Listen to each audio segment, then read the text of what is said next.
हिंदू धर्म में हर दिन का महत्व अलग होता है। रविवार का दिन सूर्य देव को समर्पित है। इस दिन लोग सूर्य देव की पूजा करते हैं और उन्हें अर्घ्य देते हैं। हिंदू धर्म में रविवार को सर्वश्रेष्ठ माना गया है। मान्यता है कि अगर रविवार के दिन व्रत किया जाए और सच्चे मन से आराधना की जाए तो व्यक्ति की हर मनोकामना पूर्ण होती है। तो आइए जानते हैं रविवार व्रत की कथा। प्राचीन काल की बात है। एक नगर में एक बुढ़िया रहती थी।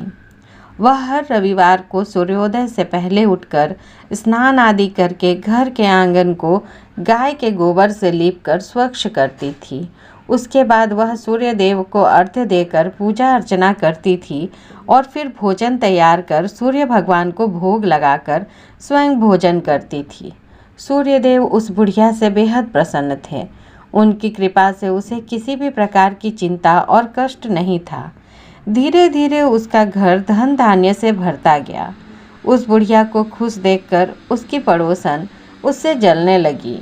बुढ़िया के पास गाय नहीं थी, इसलिए रविवार को घर लीपने के लिए वह पड़ोसन के आंगन में बंधी गाय का गोबर लेकर आती थी। पड़ोसन ने ईर्ष्या में आकर अपनी गाय को घर के भीतर बांध लिया, जिस कारण बुढ़िया को रविवार को गोबर नहीं मिला और बुढ़िया अपना आंगन नहीं लीप सकी। आंगन न लीपने के कारण उसने न भोजन बनाया, न ही सूर्य देव को भोग लगाया और स्वयं भी भोजन नहीं किया। फिर सूर्यास्त के बाद भूखी प्यासी ही सो गई। इस प्रकार उसने निराहार व्रत किया। सूर्य देव यह सब कुछ देख रहे थे। बुढ़िया की भक्ति से प्रसन्न होकर उसी रात सूर्य देव ने उसे सपने में दर्शन दिए और इच्छा पूर्ण करने वाली गाय देने का वरदान दिया। अगले दिन जब सोकर उठी तो उसने देखा कि उसके आंगन में एक सुंदर गाय और एक बछड़ा बंधा है। बुढ़िया गाय को देखकर हैरान रह गई। उसने गाय को चारा खिलाया। वहीं ये सब देखकर उसकी पड़ोसन और अधिक जलने लगी। जैसे ही गाय ने सोने का गोबर किया तो पड़ोसन की आंखें फटी की फटी रह गई। फिर उसने तुरंत सोने का गोबर को उठाया और अपने घर ले गई और अपनी गाय का गोबर वहां रख आई। कई दिनों तक बुढ़िया को सोने के गोबर के बारे में कुछ पता ही नहीं चला। ऐसे में बुढ़िया पहले की ही तरह सूर्य देव का व्रत करती रही और कथा सुनती रही। पड़ोसन की चालाकी देखकर एक दिन सूर्य देव ने तेज आंधी चला दी, जिससे बुढ़िया ने अपनी गाय को अंदर बांध दिया। अगले दिन जब बुढ़िया उठी तो उसने सोने का गोबर देखा। तब उसे बेहद आश्चर्य हुआ। उस दिन के बाद बुढ़िया गाय को घर के भीतर बांधने लगी। सोने के गोबर से बुढ़िया कुछ ही दिन में बहुत धनी हो गई।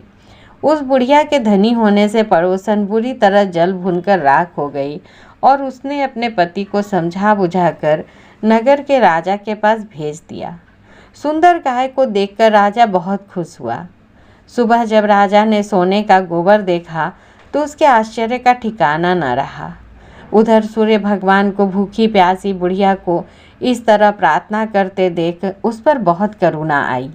उसी रात सूर्य भगवान ने राजा को स्वप्न में कहा, राजन, बुढ़िया की गाय व बछड़ा तुरंत लौटा दो, नहीं तो तुम पर विपत्तियों का पहाड़ टूट पड़ेगा, तुम्हारा महल नष्ट हो जाएगा। सूर्य भगवान के स्वप्न से बुरी तरह भयभीत राजा ने प्रातः उठते ही गाय और बछड़ा बुढ़िया को लौटा दिया। राजा ने बहुत सा धन देकर बुढ़िया से अपनी गलती के लिए क्षमा मांगी। राजा ने पड़ोसन और उसके पति को उसकी इस दुष्टता के लिए दंड दिया। फिर राजा ने पूरे राज्य में घोषणा कराई कि सभी स्त्री पुरुष रविवार का व्रत किया करें। रविवार का व्रत करने से सभी लोगों के घर धन धान्य से भर गए। राज्य में चारों ओर खुशहाली छा गई।